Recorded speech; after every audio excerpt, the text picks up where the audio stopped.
كل شيء قدير. اللهم إنا نشهدك ونشهد ملائكتك وحملته عرشك وجميع خلقك كأنك أنت الله، فهو الواحد الأحد الفرد الصمد الذي لم يلد ولم يولد ولم يكن له كفوا أحد. فسبحان الذي لا يحصى امتنانه إلا باللسان ولا بالقلم. سبحانك لا علم لنا إلا ما علمتنا إنك أنت العليم الحكيم.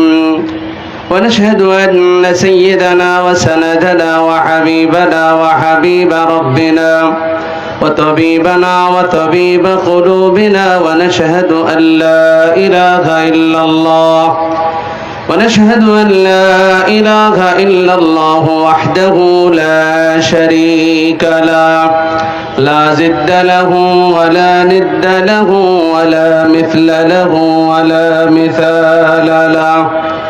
ونشهد أن محمدا عبده ورسوله. সবাই আমার সাথে পড়েন فأعوذ بالله من الشيطان الرجيم. بسم الله الرحمن الرحيم. ما كان محمد أبا أحد من رجالكم ولكن رسول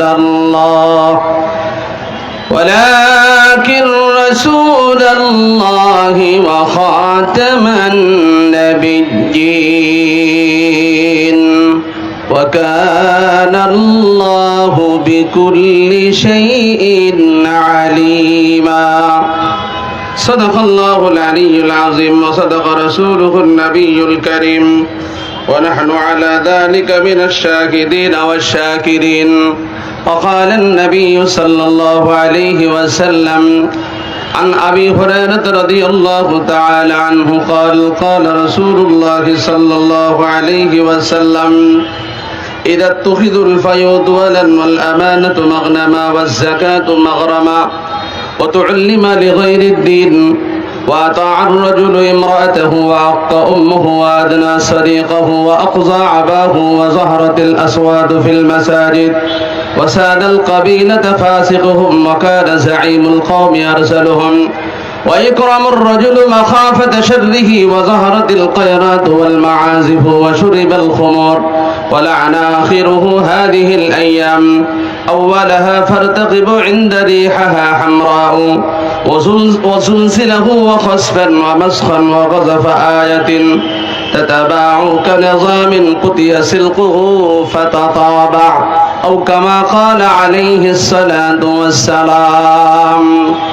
दुनिया में अदालत से तेरा नाम रहेगा, दुनिया में अदालत से तेरा नाम रहेगा, सिद्दीक तेरे नाम से इस्लाम रहेगा, सिद्दीक तेरे नाम से इस्लाम रहेगा, दुनिया में अदालत पे तेरा नाम रहेगा, दुनिया में अदालत पे तेरा नाम रहेगा, फारूक तेरे नाम से इस्लाम रहेगा, दुनिया में सखाअत पे तेरा नाम रहेगा, उस्मान तेरे नाम से इस्लाम रहेगा, दुनिया में शुजाअत पे तेरा नाम रहेगा, आली तेरे नाम से इस्लाम रहेगा, बलगल उला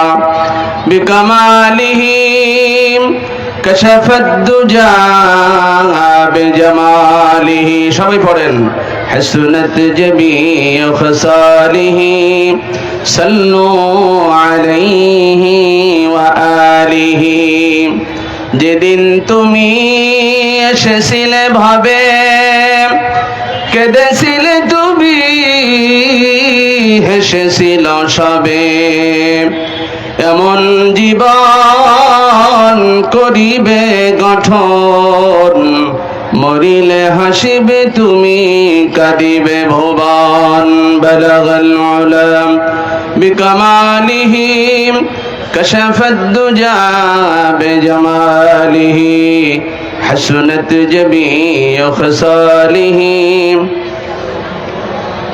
সবাই একটু জিকির করি লা ইলাহা ইল্লাল্লাহ। ডাইনে সবাই বসে যায়, সবাই বসেন, সবাই আমার প্রাণপ্রিয় মুসলমান ভাইরা আসছেন, বসেন, সুন্দর পরিবেশ হবে, জিকির করি। জিকিরের অবস্থায় সবাই বসে পড়ি।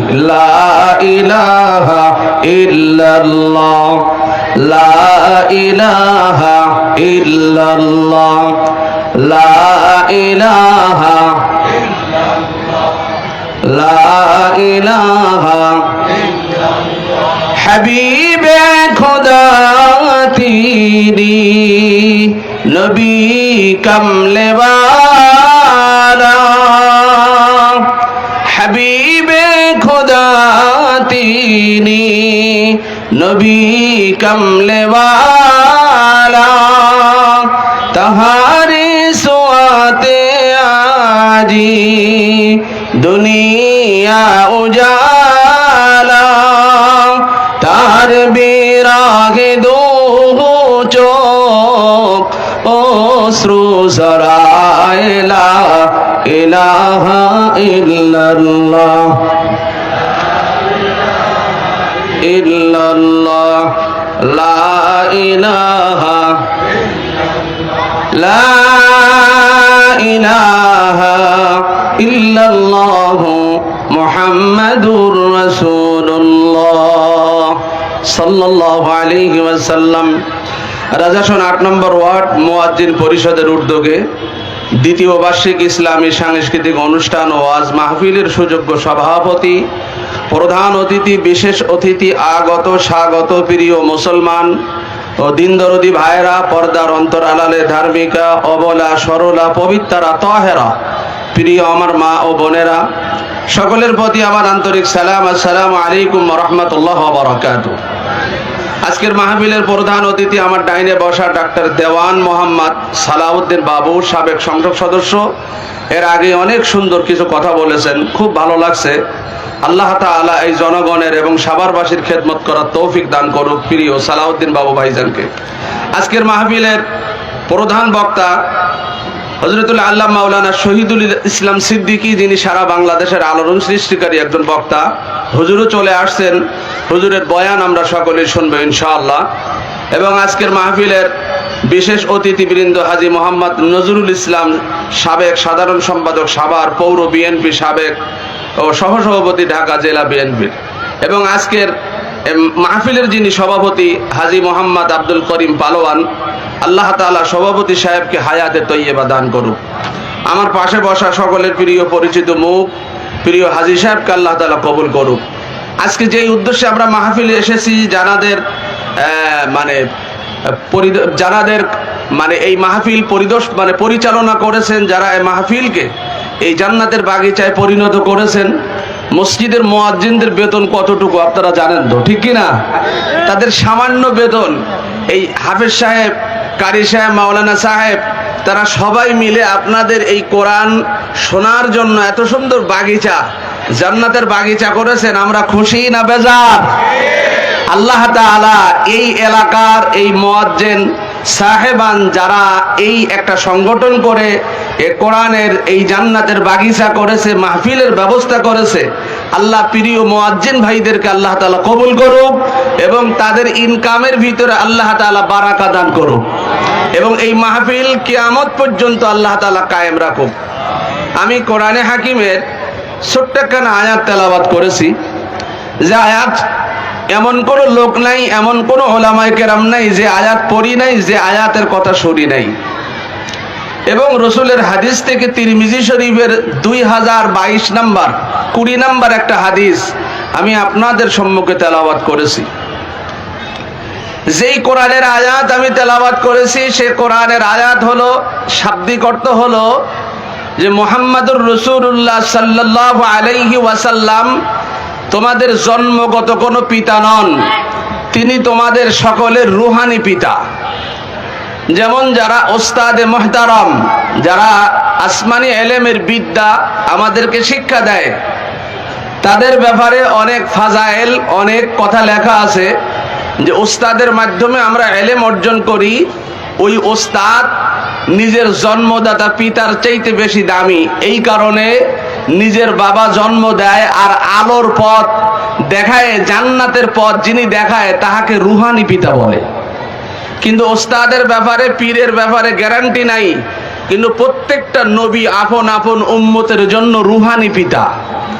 যেমন আমাদের নবীর ব্যাপারে কেউ যদি কথা বলে, আমরা যারা মুসলমান, আমাদের গায়ের যাদের রক্ত চলাচল করতেছে, আমরা কেউ যদি বিরূপ মন্তব্য করে নবীর ব্যাপারে, আমরা যদি এর প্রতি উত্তর না দেই, আমরা যদি এর প্রতিহত না করি, তবে আমাদের মুসলমানের সামান্যতম যে আমাদের যে সিস্টেম কি আর আমাদের বাকি থাকবে? বিশ্বনবীর ব্যাপারে কেউ যদি কথা বলে, তা আমরা যারা মুসলমান তারা কি গালে আঙ্গুল দিয়ে বসে থাকবো না তার প্রতি উত্তর করব? তবে বাংলাদেশ স্বাধীন হয়েছে 53 বছর, কিন্তু যেই যেই ক্ষমতায়, যেই যেই দলের প্রধান সারা বাংলাদেশের সরকার বাহাদুর হয়েছে, তার ব্যাপারে কথা বললে মামলা হয়েছে, তার ব্যাপারে বিরূপ মন্তব্য ফেসবুকে স্ট্যাটাস দিলে তাকে ধরে নিয়ে জেলে দিয়েছে। কিন্তু আমাদের নবীর নামে অনেক জানোয়ার, অনেক বেদুইন, অনেক বেঈমান, কাফের, মুরতাদ, ফাসিক, ফুজ্জার, তারা আমাদের নবীর নামে বিরূপ মন্তব্য করেছে, নবীকে তুচ্ছ তাচ্ছিল্য করেছে। আমরা যারা মুসলমান নবীর পক্ষ হয়ে ঝাঁপিয়ে পড়েছি, কিন্তু আমাদের প্রতি উত্তরে না কোনো রাজা এবং না কোনো বাহাদুর আমাদের পক্ষ হয়ে নবীর পক্ষে কোনো উত্তর আমাদের দিয়েছে। কথা বোঝেন নাই মনে হয়? বিশ্ব নবীর ব্যাপারে সমস্ত মসজিদে একটা আলোচনা হচ্ছে আমাদের সাভার এলাকায়। আগামী 15 তারিখ অর্থাৎ এই শনিবারে, আগামীকাল শুক্রবার, এই শনিবারের দিন ঢাকা সরোয়ার্দী উদ্যানে সম্মিলিত খতমে নবুয়তের মাধ্যমে সারা বাংলাদেশের দল মত নির্বিশেষে সবাই যারা মুসলমান, আমরা সবাই এই সরোয়ার্দী উদ্যানে খতমে নবুয়ত, নবীর বিরোধিতা করে, নবীর নামে কলঙ্ক যুক্ত করে নিজেকে নবী দাবি করেছে গোলাম আহমদ কাদিয়ানী, আমাদের নবীর খতমে নবুয়তকে এর ওপরে কেউ দাঁত বসাতে না পারে, কেউ এখানে বিরূপ মন্তব্য না করতে পারে। কাদিয়ানীরা কাফেরের পরিচয় বাংলাদেশে বাস করবে, তাতে কোনো দুঃখ নাই, কিন্তু মুসলমান নাম দিয়ে কাফের হয়ে বাংলাদেশে থাকতে পারবে না। তাই কাদিয়ানীদের সরকারিভাবে কাফের ঘোষণা করার জন্য সরোয়ার্দী উদ্যানে আমরা সকলেই যাব, সমস্ত শ্রেণীর, সব শ্রেণীর মানুষ। আপনারা রাজি আছেন তো ইনশাআল্লাহ? সকলেই যাবেন তো ইনশাআল্লাহ? নবীর পরে নবী নাই, সংসদে আইন চাই। জোরে বলেন, নবীর পরে নবী নাই, সংসদে আইন চাই। আমাদের নবীর ব্যাপারে যারা কটূক্তি করেছে, বিশ্ব নবীর নবুয়তকে নিয়ে যারা বলেছে আমি শেষ নবী, আমাদের নবীর ব্যাপারে কেউ যদি এরকম মন্তব্য করে যে বিশ্ব নবী শেষ নবী না, তার ঈমান থাকবে না। গোলাম আহমদ কাদিয়ানী সে দাবি করেছে আমি শেষ নবী। আচ্ছা, কোন নবীর মরণ যেখানে হয় তার কবর সেখানেই হয়। আল্লাহর রসুলের কবর যেখানে, এখানেই নবীর হুজরা ছিল। আর গোলাম আহমদ কাদিয়ানী যেখানে মরণ হয়েছে, বাথরুমের মধ্যে তার মরণ হয়েছে। কোন নবীর মরণ বাথরুমের মধ্যে হয় না। গোলাম আহমদ কাদিয়ানী বলছে আমার নাম আল্লাহ রাখছে আহমদ। মুহাম্মদ সাল্লাল্লাহু আলাইহি ওয়াসাল্লামের দুই নাম, এক নাম হলো মোহাম্মদ দুনিয়াতে, আহমদ আল্লাহ তাআলা আরশে আজিমে রাখছে, আল্লাহর কাছে রাখছে। তা আল্লাহ তাআলা আহমদ দিয়ে মুহাম্মদ সাল্লাল্লাহু আলাইহি ওয়াসাল্লামকে বাদ দিয়ে আমাকে বিশ্ব নবী বানিয়েছেন। নাউজুবিল্লাহ বলেন। তা আতাউল্লাহ বুখারী বাংলাদেশ সারা পৃথিবীর জগৎ বিখ্যাত একজন মুহাদ্দিস ছিলেন। তো উনি বলছে তুই যে দাবি করলি আমি বিশ্ব নবী, তা আমি আতাউল্লাহ, যেমন মোহাম্মদ বাদ দিয়ে তুই নাম রেখেছিস কি আহমদ, আর আমার নাম আতাউল্লাহ। আতা শব্দ বাদ দিয়ে আমি আল্লাহ বলতেছি, আমি তোকে নবুয়ত দেই নাই, তোকে নবুয়ত দেই নাই। আতাউল্লাহ বুখারী রাহমাতুল্লাহ আলাইহি মাদ্দাসাল্লাহু নাব্বারাল্লাহু মারকাদা, আমি তোর নবুয়ত দেই নাই, তুই শেষ নবী তো দূরের কথা, আমি তোকে ঘোষণা দিলাম তুই নবী তো দূরের কথা, আমি তোর নবুয়তই দেই নাই, আমি তোর নবুয়তই দেই নাই। বলেন আমাদের নবীকে আমরা বিশ্ব নবী মানবো না গোলাম মোহাম্মদ কাদিয়ানীকে মানবো? তাই আল্লাহর নবী বলেন, মা কানা মুহাম্মাদুন আবা আহাদিম মির রিজালিকুম ولكن رسول الله وخاتم النبيين وكان الله بكل شيء عليما। ও পৃথিবীর বনি আদম, ও আমার উম্মতে মুহাম্মাদীরা, জেনে নাও, বুঝে নাও, কোরআন থেকে আমার কথা শুনে নাও, আমি সমস্ত পৃথিবীর উম্মতে মুহাম্মাদীর রূহানী পিতা, আমি জন্মগত ঔরসদাতা, জন্মদাতা কোনো পিতা না, আমি মুহাম্মদ সাল্লাল্লাহু আলাইহি ওয়াসাল্লাম তোমাদের রূহানী পিতা। ধোফা কাপড়ে বাড়ি দেওয়ার পর কাপড়ের সাথে কোনো শত্রুতা থাকে না, কাপড়ের ভিতরে যে ময়লা থাকে ময়লাকে খারাজ করার জন্য, ময়লাকে বাহির করার জন্য ধোফা কাপড়ের ভিতরে বাড়ি দেয় আর বলতে থাকে ময়লা আলাদা করার জন্য। ঠিক তেমনি ভাবে বিশ্ব নবী বলেন, আমি সমস্ত জগতের মানুষকে আলোর পথ দেখানোর জন্য মা আমেনার উদার হতে রব্বুল আলামিন 570 খ্রিস্টাব্দে সারা পৃথিবী যখন অন্ধকারাচ্ছন্ন রূপ ধারণ করেছিল, মা ছেলেকে চিনত না, নিজের খালা, নিজের বোন, নিজের আপন মামির সাথে জেনা করত, নিজের তা ধারণা করতে পারত না এটার সাথে জেনা করা যাবে না। ওই অন্ধকারাচ্ছন্ন সমাজের মধ্যে বিশ্ব নবীকে আলোর ঝলকানি দিয়ে তামাম পৃথিবীর উম্মতে মুহাম্মাদের শ্রেষ্ঠ নবী, আকায়ে নামদার তাজদার মদিনা, সাইয়্যিদুল কাওনাইন, খাতামুন নবিয়্যিন, ইমামুল মুরসালিন জনাবে মুহাম্মদুর রাসূলুল্লাহ সাল্লাল্লাহু আলাইহি ওয়াসাল্লামকে বিশ্ব নবী করে, আখিরি জামানার পয়গম্বর করে আমাদের জন্য আল্লাহর নবীকে দুনিয়াতে প্রেরণ করে দিলেন।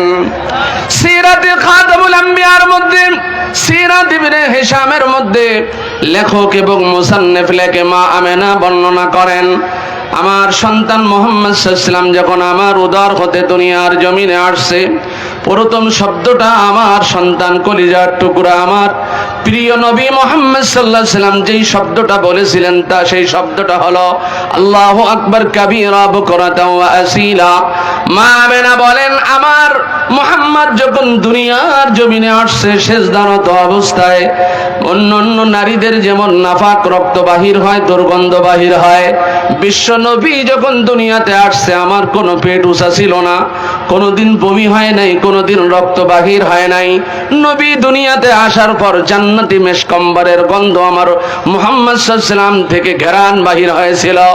আমার সন্তান মুহাম্মদ যখন আমার উদর হতে দুনিয়ার জমিনে পদার্পণ করলেন, তখন পারস্য কায়সার কেসরার 1000 বছর ধরে যে আগুন জ্বলতেছিল, ওই আগুন ধপ করে সাথে সাথে নিভে যায়। পারস্য কায়সার কেসরার 14 গম্বুজ বিশিষ্ট সবচেয়ে ওই দুনিয়ার বড় বিল্ডিং যেটা ছিল, এই ঘর সাথে সাথে ভেঙে যায়, সাগরের পানি সাথে সাথে শুকিয়ে যায়। আর আমার মুহাম্মদ যখন দুনিয়ার জমিনে আসে, আমি তাকায় দেখি তার থেকে আলোক রোশনি তামাম পৃথিবী আলোকিত হয়ে গেছে এবং পারস্যর কায়সার কেসরা পর্যন্ত চলে গেছে।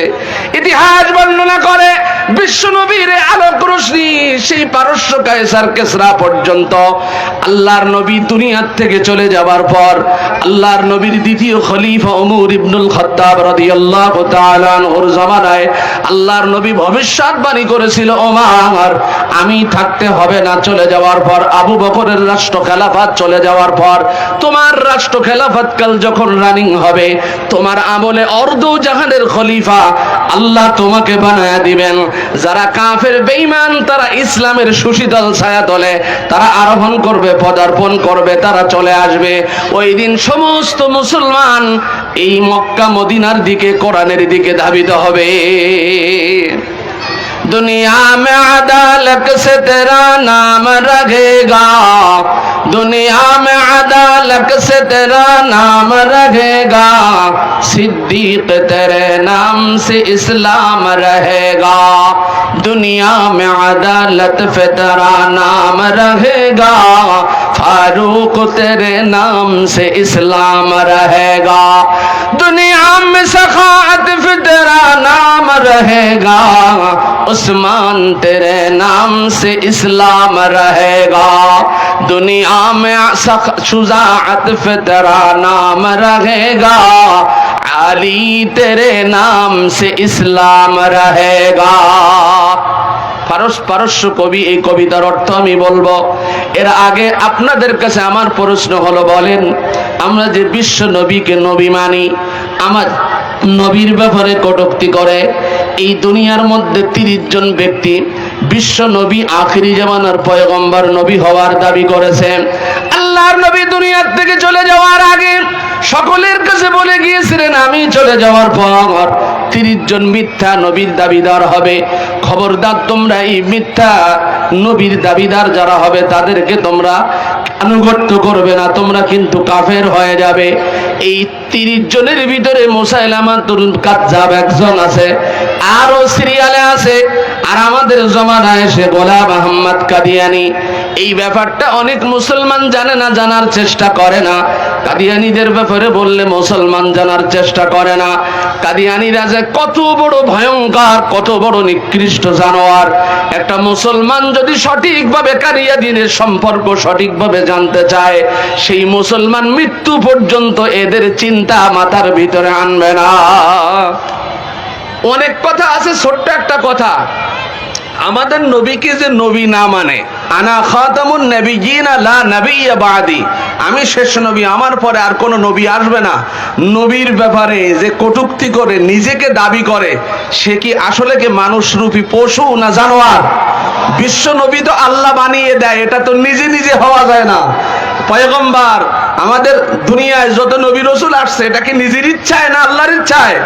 দুনিয়ার কোন মক্তব, জামিয়া, ভার্সিটি, স্কুল, কলেজ, মাধ্যমিক বিদ্যালয়, কলেজ, কওমি মাদ্রাসা, আলিয়া মাদ্রাসা, অক্সফোর্ড বিশ্ববিদ্যালয়, এসব থেকে কোনো নবী রসুল হয় না। নবী রসুল কে বানিয়ে দেয়? আল্লাহ বানিয়ে দেয়। আমাদের নবীর ব্যাপারে কটূক্তি করে যে নিজেকে নবী দাবি করছে, একজন মুসলমান হয়ে এটা কি কেউ মেনে নিতে পারে? যারা মেনে নেয় এবং তাদের সাথে চাটুকারিতা করে চলে, পরিষ্কার কোরআন আর হাদিস মতে একদম তারা কাফের। এই কাফের যারা ভাববে না, তারাও কাফের। আওয়ামী লীগ বলেন, বিএনপি বলেন, জাতীয় পার্টি বলেন, জামাত ইসলাম বলেন, হেফাজত বলেন, জমিয়াত বলেন, খেলাফত বলেন, চরমনাই বলেন, রাজারবাগি বলেন, এভাবে যত তরিকার সিস্টেম মুসলমানের দলের মধ্যে আছে, নবীজি আমাদের বিশ্ব নবী, এ ব্যাপারে কারোর মতানৈক্য ইখতিলাফ থাকতে পারে? আপনারা সবাই জোরে বলেন, ইখতিলাফ থাকতে পারে? তাহলে শনিবার দিন সকাল বেলা এখান থেকে অনেক জায়গাতে গাড়ি যাবে, প্রমাণ দিতে হবে সরোয়ার্দী উদ্যানে ইতিপূর্বে যত বড় বড় সমাবেশ হয়েছে, হাসিনা আউট হওয়ার পর সবচেয়ে বড় সমাবেশ নবীর জন্য কলিজা আলগা করে সরোয়ার্দী উদ্যানে গোলাম আহমদ কাদিয়ানীকে কাফের সাব্যস্ত করে এই আইন যেন সরকার এই আইন করে, এই নিয়েতে আমরা সকলে সরোয়ার্দী উদ্যানে যাবো ইনশাআল্লাহ। আর যদি না যেতে পারেন বিভিন্ন কারণে, টাকা আর দোয়া দিয়ে সাহায্য করবেন, সবাই যে যাবে এমন কোনো কথা, ঠিক কিনা? আল্লাহ তাআলা আপনাদের সকলকে বিশ্ব নবীর যে রুহানিয়াত আমাদের অন্তরে কবুল করে, যে বেঈমান কাফেরগুলো নবীর দাবি করেছে, তাদের থেকে খাস করে বিশ্ব নবীর উম্মত হয়ে যেন কবরে যেতে পারি, তৌফিক আল্লাহ আমাদের দান করো। এবার আসেন, যেই নবীকে নবী না মানলে সে মুসলমান থাকে না। যেই নবীর নাম আজানের মধ্যে দুনিয়ার জমিনে মসজিদে লক্ষ কোটি কোটি বার উচ্চারিত হচ্ছে, আশহাদু আন্না মুহাম্মাদুর রাসূলুল্লাহ, ঠিক কি না? যেই নবীর নাম 5 ওয়াক্ত নামাজের আত্তাহিয়াতু না পড়লে নামাজ হয় না, তাশাহুদ তার মধ্যে পড়তেছি। যেই নবীর নাম ওয়াজে আলোচনায় বিভিন্ন জায়গায়, যে নবীর আলোচনা আর নবীর উপরে দুরূদ না বললে সে আলোচনাই পরিপূর্ণ হয় না, অসমাপ্ত থেকে যায়, ওই নবীর ব্যাপারে এমন কটূক্তি করবে, এটা তো কখনো আমরা মানতে পারি না, ঠিক কি না? বিশ্ব নবী দুনিয়াতে আসার আগে অনেক মানুষ অনেক রকম চিন্তা করেছিল। ছোট্ট একটা ঘটনা বলি। রাসূলুল্লাহ সাল্লাল্লাহু আলাইহি ওয়াসাল্লামের চাচা ছিল আবু তালিব, আলীর বাবা, আপন চাচা ছিলেন। আবু জেহেল পড়শি চাচা, আপন চাচারা। দাদার নাম ছিল আব্দুল মুত্তালিব। দাদার নাম কি ছিল? আল্লাহর রসুলের চাচা আবু তালিবের কাছে আল্লাহর রসুলের দাদা যখন মারা যায়, আল্লাহর রসুলের বাবা মাকে তো হারিয়ে ফেলছিলেন, এতিম হয়ে গিয়েছিলেন। তা এই সব ছেলেগুলাকে ডাকছে, বড় ছেলেকে ডেকে বলছে তুই পারবি না, তোর সংসার বড়। মেজো ছেলেকে ডেকে বলছে তুই পারবি না।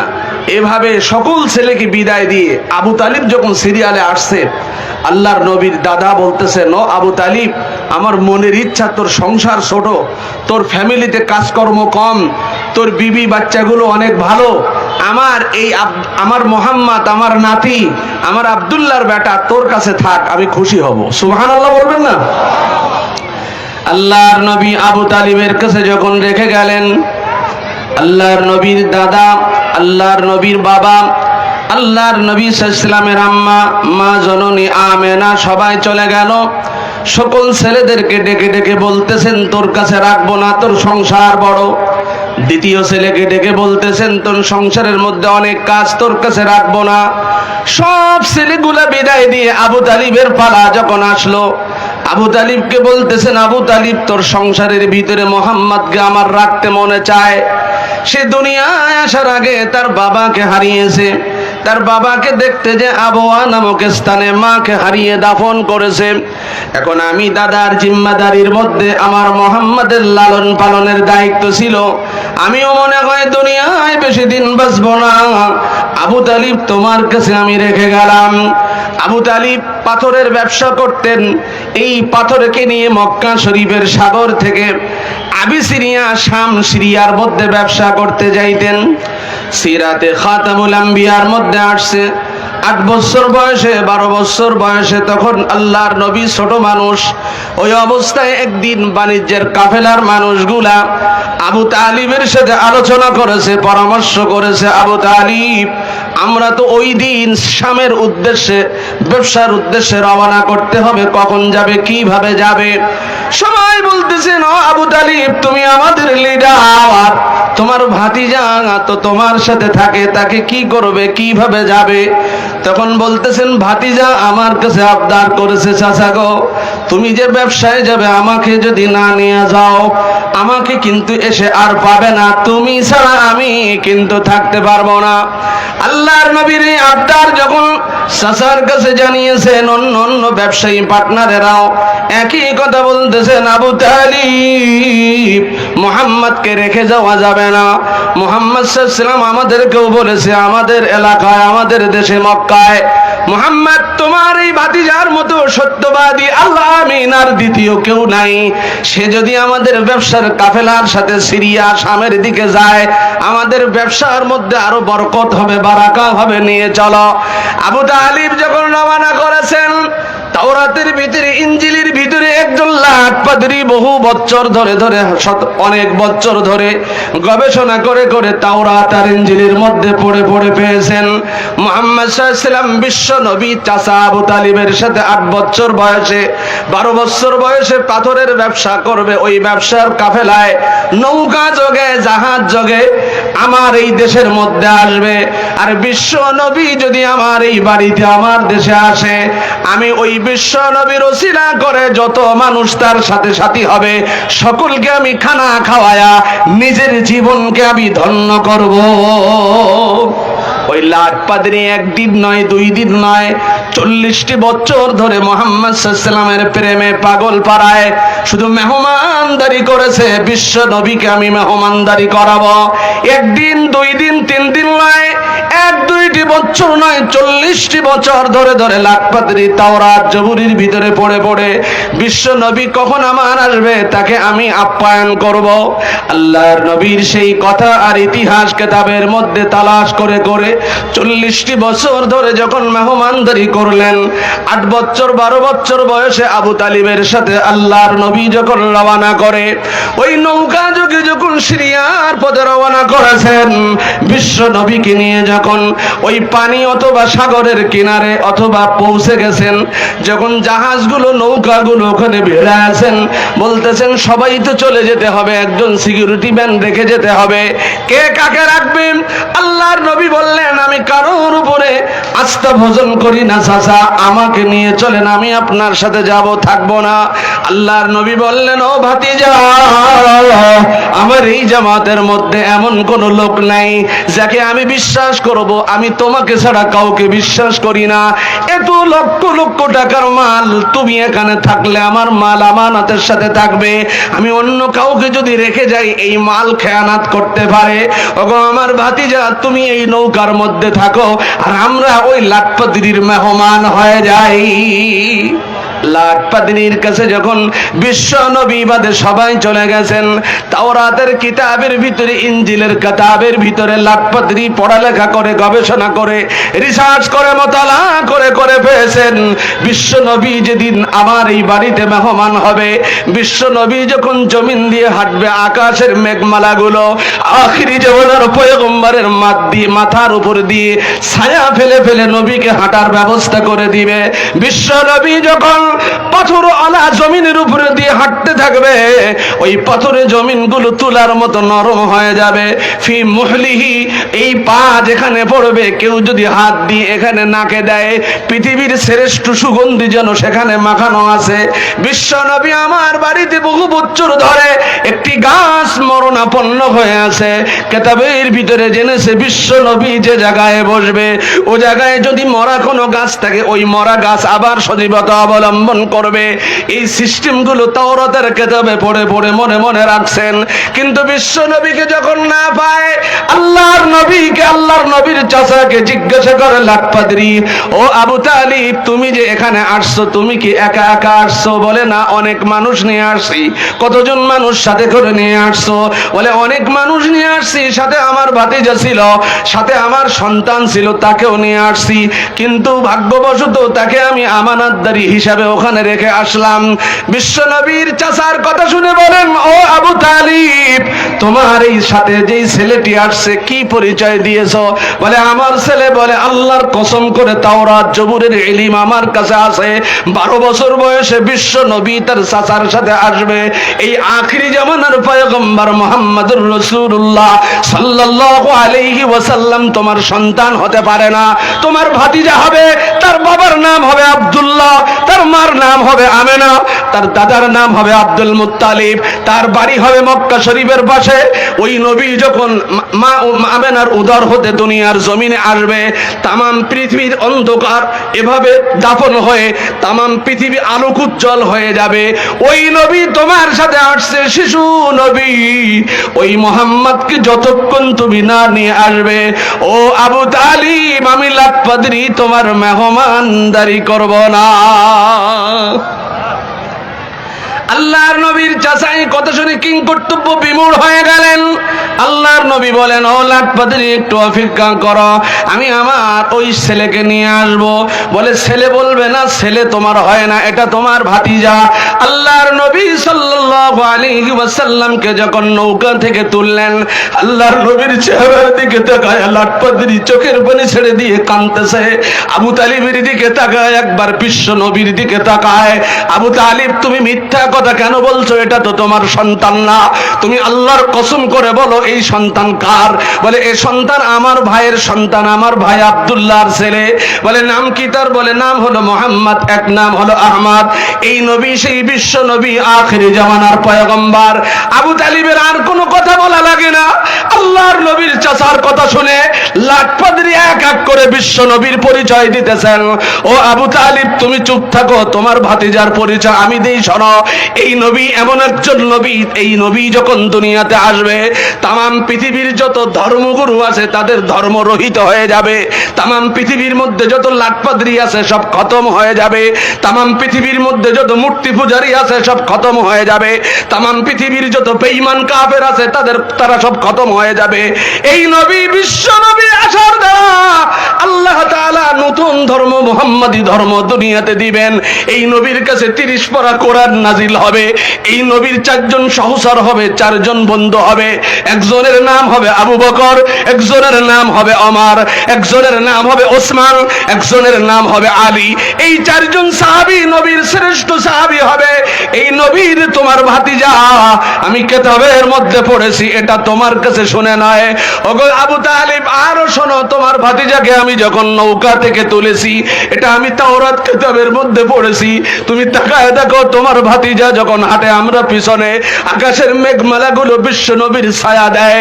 তুমি তাকায় দেখো পাথরের জমিনের দিকে, বিশ্ব নবীর পা যেখানে পড়তেছে তুলার মতো নরম হয়ে যায়। ও আবু তালিব, শুধু তাই নয়, চলো আমার বাড়িতে মরা গাছ আছে, ওই মরা গাছের উপরে বিশ্ব নবী যখন বসবে, এই মরা গাছ চিন্দা গাছে রূপান্তরিত হবে। যেগুলো বলতেছেন হুবহু সেইগুলো কেটে যাইতেছে। এবার আবু তালিবের দিকে তাকায়া চোখের পানি সে লাটপাতরি কান্দে। ও আবু তালিব, তুমি কি মুহাম্মাদের ভালো চাও, তোমার ভাতিজার ভালো চাও? বলে হ্যাঁ, আমি ভালো চাই। তাই যদি চাও, তোমার ভাতিজাকে নিয়ে আবার মক্কা মদিনাতে চলে যাও। ওই সিরিয়া শামের মধ্যে তুমি যাইও না, তারাও আমার মতো তাওরাত আর জবুর পরে উন্মুক্ত তরবারি নিয়ে বসা আছে। এই নবী আসার দ্বারা তাদের নেতাগিরি থাকবে না, এই নবী আসার দ্বারা তাদের রাজনীতি চলবে না, এই নবী আসার দ্বারা কোনো মূর্তি পূজা চলবে না, এই নবী আসার দ্বারা কোনো বেঈমানি করতে পারবে না, এই নবী আসার দ্বারা কেউ কুফরি করতে পারবে না। তারা এইগুলো জানার পরে বিশ্ব নবীর শত্রু হয়ে উন্মুক্ত তরবারি নিয়ে বসে আছে। তোমার ভাতিজাকে তারা কতল করে দুনিয়াতে সরায় দিবে। আমি যদি ওই নবীর নবুয়ত পর্যন্ত বেঁচে থাকতাম, আমি তোমার ভাতিজার কালেমা পড়ে মুসলমান হয়ে যেতাম। আল্লাহর দোহাই লাগে, আল্লাহর উপরে কসম করে বলি, ও আলী, ও আবু তালিব, তুমি তোমার ভাতিজাকে নিয়ে তোমার দেশে ফেরা যাও। কোন একদিন এদেশের আকাশে কালিমার পতাকা দুলবে, সেদিন সবাই খোদাই বিধান পে দুঃখ বেদনা ভুলবে। কোন একদিন এদেশের আকাশে কালিমার পতাকা দুলবে, সেদিন সবাই খোদাই বিধান পে দুঃখ বেদনা ভুলবে। সেদিন আর রবে না হাহাকার, দুর্নীতি কদাচার, সবাই শান্তিতে থাকবে। একাকী নিরমণি নির্জন পথে যাবে, কোনো জন কটু কথা কবে না। একাকী নিরমণি নির্জন পথে যাবে, কোনো জন কটু কথা কবে না। কোন জন পথে ঘাটে সম্পদের মোহে পড়ে খুনার রাহাজানি হবে না। সেদিন আর নেই গো বেশি দূরে, একটু পথ গেলেই মিলবে। সেদিন সবাই খোদাই বিধান পে দুঃখ বেদনা ভুলবে। ঠিক না বে ঠিক বলেন?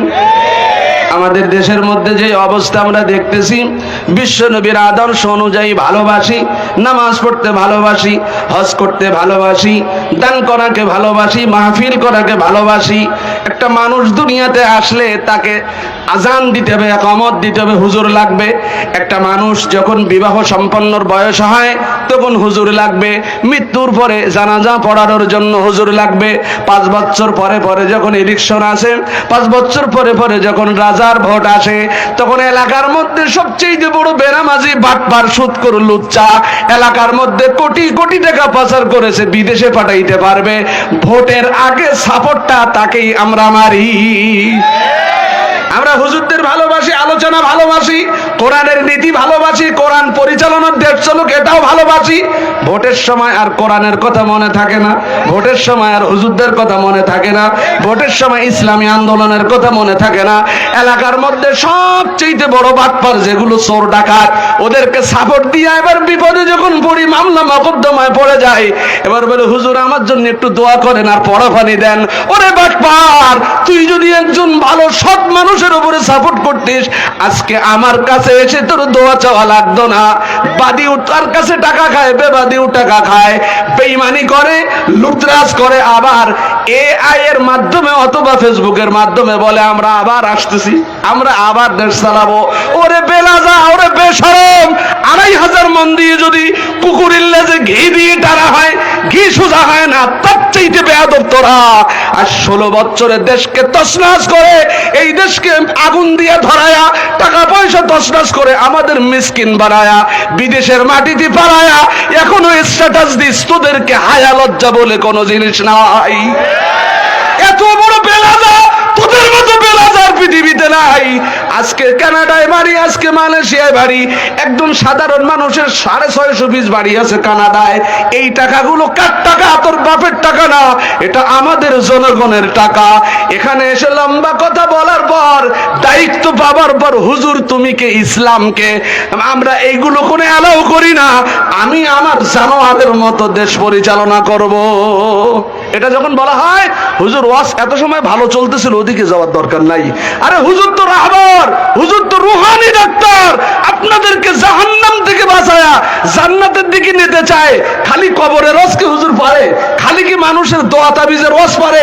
হুজুর কি একজন মানুষকে জান্নাতের বাড়ি নেওয়ার জন্য দুনিয়ার সংসদ ভবন থেকে কবর পর্যন্ত, দোলনা থেকে মার কোল থেকে কবর পর্যন্ত প্রত্যেকটা জায়গায় কোরআনের নীতিমালা, নবীর আদর্শ রয়েছে।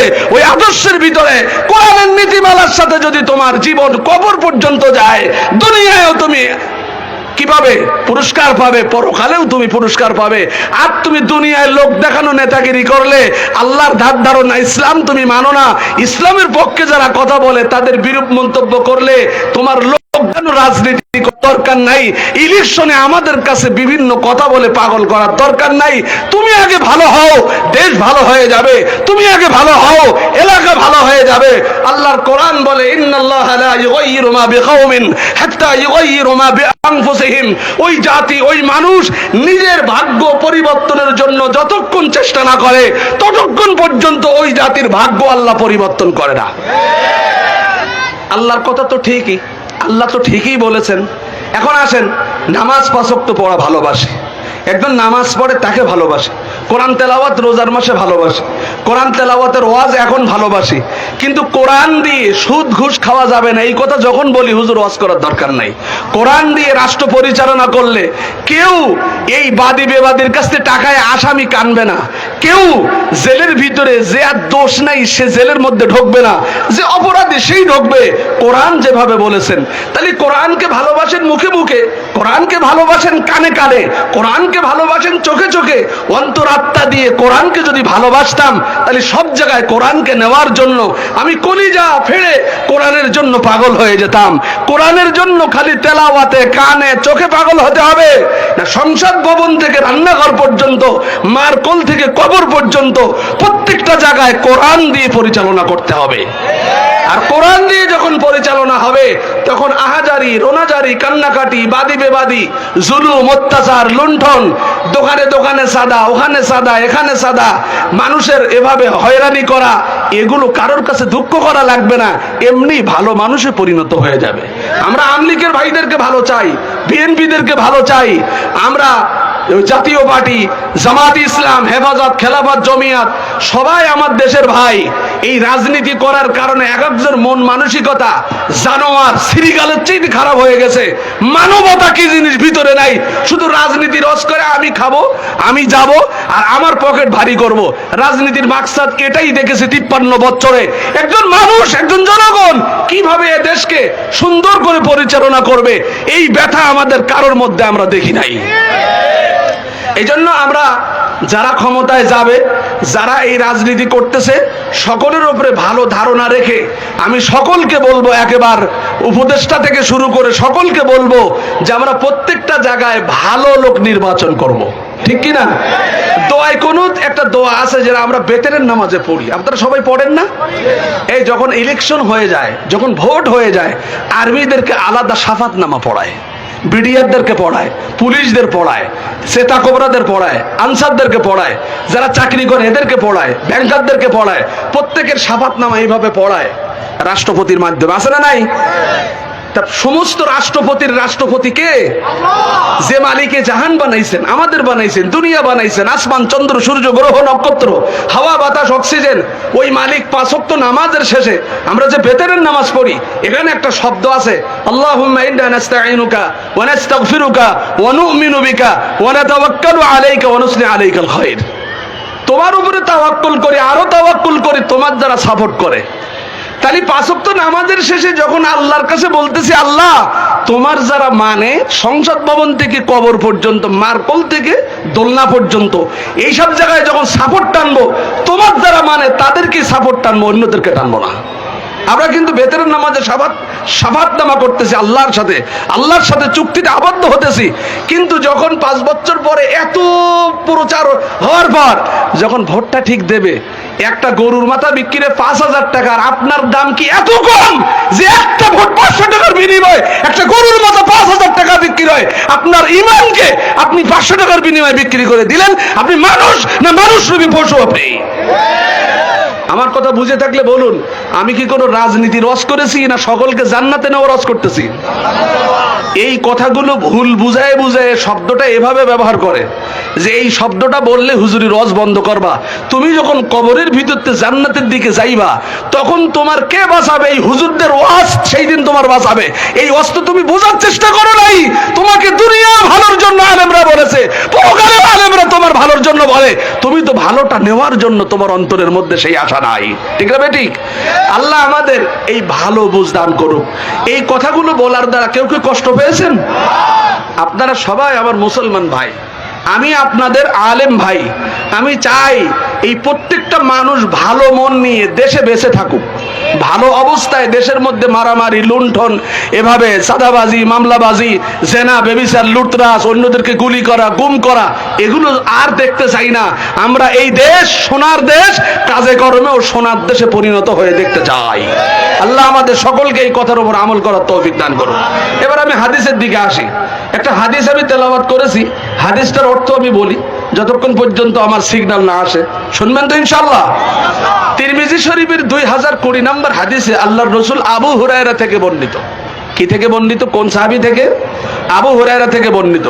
হাদিসটার ভিতরে রাসূল বলেন, ইদা তুখিদুল ফায়ু দুআলা, এমন একটা সময় আসবে যে মানুষ সম্পদের প্রেমে এত পাগল হবে, দুনিয়ার সম্পদ ছাড়া আর কিছু চিনবে না। মাশাআল্লাহ, মাশাআল্লাহ। আচ্ছা বলেন তো, আমরা যে যতই কথাবার্তা বলি, রাজনীতি করি, বিভিন্ন সিস্টেমে চলতেছি, আমাদের মনে মনে একটা অরিজিনাল 100 তামান্না আছে যে যদি আমি ক্ষমতায় যাইতে পারি, ওরা 5,000 কোটি, আমি দেবো 15,000 কোটি। আছে না নাই? ও তো একজনের নামে মামলা দিয়েছে। আমার তুমি 12 বছর আগে চোখ রাঙাই কথা বলছো ওই জমিটা লেখার সময়, তোমার আমি 24 বছরের মামলা দেবো, খালি ক্ষমতা আমাকে পাঠাও।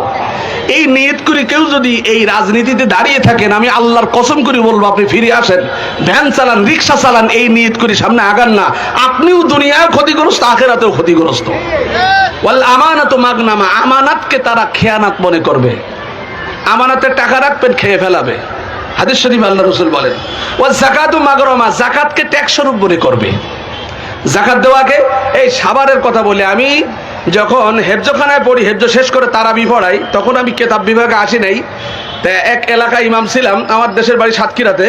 তা জেলা তথ্য অফিসার উনি একটা থিওরি দিলেন যে শবে বরাতের রাত্রে যে টাকাগুলো মানুষ খরচ করে, আর জাকাত ধনীদের উপরে যে জাকাত লাজেম ফরজ, এটা হিসাব করেছেন এখান থেকে 2003 সালের কথা, আজকে 2025 সাল, অর্থাৎ 22 বছর আগের কথা। তখন আমি ছাত্র তারাবি পড়াচ্ছি। এই সময় একদিন লাইলাতুল কদরের রজনীতে উনি একটা হিসাব দিতেছেন। ওই 22-23 বছর আগে হিসাব দিচ্ছেন, বাংলাদেশের ওই সময়ে যত ধনী জনগণ জাকাতের যাদের ফরজ, এই টাকাগুলো যদি এক জায়গায় করে, জাকাত যারা পাবে, এক একটা লোক 40,000 কোটি টাকা পাবে।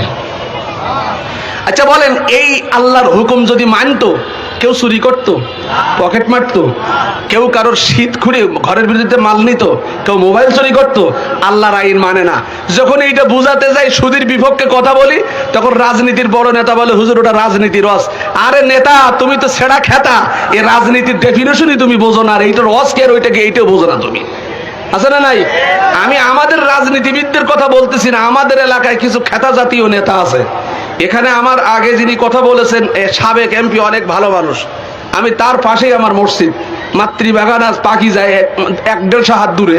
তো এতটুকু ডিফারেন্স, অনেক ভালো মানুষ, তার সম্পর্কে আমি প্রশংসা শুনেছি। আল্লাহ প্রিয় ভাইকে খেদমত করার তৌফিক দান করুন। এরপরে বলছে ওয়াসাকাতু মাগরাবা ও তুইল্লিম আলি গায়রিদ দ্বীন, ইলম অর্জন করবে টাকা রোজগারের জন্য। কে বলতেছেন? আল্লাহর রাসূল। এরপরে বলছেন ওয়া তাআর রাজুল ইমরাতাহু, প্রত্যেকটা ঘরে ঘরে প্রত্যেকটা পুরুষ নারীর আনুগত্য করবে। কার আনুগত্য করবে? নারীর। খালি খালেদা হাসানের আনুগত্য না, প্রত্যেকটা ঘরের মধ্যে আমাদের যে বিবিরা আছে, খবরদার 5 লাখ টাকা দিয়েছে, R15 গাড়ি, কথা আমি উঁচু সরা আমি বলবো, তুমি নিচু হয়ে শুনবে। আছে না নাই? এরপরে বলছেন ওয়াদনা সদিকাহু, আব্বার সাথে বন্ধুত্ব রাখবে না, অন্যের সাথে বন্ধুত্ব রাখবে। ওয়াক্কা উম্মুহুম, মার সাথে নাফরমানি করবে। ওয়াজাহারাতিল আসওয়াতু ফিল মাসাজিদ, মসজিদে জোরে জোরে কথা বলবে। ওয়াসাদাল কাবীরাতা ফাসিকুহুম, সমাজের যে নেতা হবে এলাকার মধ্যে সবচেয়ে নিকৃষ্ট ফাসিক বুদ্ধা সেই নেতা হবে। ওয়াকানা সাইমুল কওমি আরসালুহুম, আর সমাজের মধ্যে যাকে সবাই খারাপ জানে সেই হবে নেতা। ওয়াইকরামুর রাজুল ইমরা মাকাবাদা শাররিহি, আর মানুষ মানুষকে ভয় করবে অনিষ্টের ভয়ে। সামনে গেলে বলবে চেয়ারম্যান সাহেব আসসালামু আলাইকুম, চলে গেলে খয়াকার দন্তর ছোট ছোট গালিগুলো আছে এগুলো দিয়ে বলবে এটা মরে না কেন, আগামী শুক্রবারের আগে মিলাদ দিতাম আমি। আছে না নাই? মাকাবাদা শাররিহি ওয়াজাহারাতুল কায়নাত ওয়াল মাআসিব, আর যারা মদ গাঁজা ফেন্সিডিল হিরোইন ওয়াশুরিবাল খুমুর, যারা এইগুলো পথে ঘাটে সব জায়গায় ওপেন ভাবে খাওয়া দাওয়া করবে। এই এখন ফেন্সিডিল, মদ গাঞ্জা, নেশা, এগুলো আগে 20 বছর আগে কানে শুনেছি, এখন প্র্যাকটিক্যালে সব জায়গায় করেন এগুলা। আল্লাহ আমাদের এই কথাগুলো বোঝার তৌফিক দান করুক। আপনাদের সম্মুখে অনেক কথা বলেছি, কেউ যদি কষ্ট পেয়ে থাকেন আমাকে মাফ করে দিবেন। আপনাদের কষ্ট দেওয়ার জন্য আমি আলোচনা করিনি, আল্লাহ যেভাবে বলেছেন এটাকে নকল করে বলার চেষ্টা করেছি। এ কোরআনের হুকুম, রসুলের আদর্শ আমাদের সকলকে মানার তৌফিক দান করুক। আগামীকাল শনিবার 15 তারিখ, শুক্রবারের পরের দিন সরওয়ার্দী উদ্যানে সম্মিলিত খতমে নবুয়তের এই জায়গায় আমরা যে আল্লাহর নবীর কিয়ামতের দিন যেন আমাদের কোনো কথা না আসে যে সরওয়ার্দী উদ্যানে আমার ব্যাপারে যারা নবী দাবি করছে আমাকে বাদ দিয়ে আমার পক্ষ হয়ে কেন তুমি সামনে যাও নাই, এই কথা যেন কিয়ামতের দিন না বলতে পারে, এজন্য সবাই আমরা হাজিরা দেব তো ইনশাআল্লাহ। আল্লাহ আমাদের সকলকে তৌফিক দান করুক। আল্লাহ এই মুয়াজ্জিনদের পরিচালনা এই মাহফিলকে কিয়ামত পর্যন্ত কায়েম রাখুক। প্রত্যেকটা মসজিদের মুয়াজ্জিন ভাইকে আল্লাহ তাআলা ইনকামের মধ্যে বারাকা দান করুক। এই মাহফিলের মধ্যে যত থিওরি সিস্টেম আছে আল্লাহ আসমানি খাজানাত থেকে মাহফিলের যত জরুরত আল্লাহ পুরা করে দিক। ওয়া আখিরু দাওয়ানা আলহামদুলিল্লাহি রাব্বিল আলামিন। আসসালামু আলাইকুম ওয়া রাহমাতুল্লাহি ওয়া বারাকাতুহু।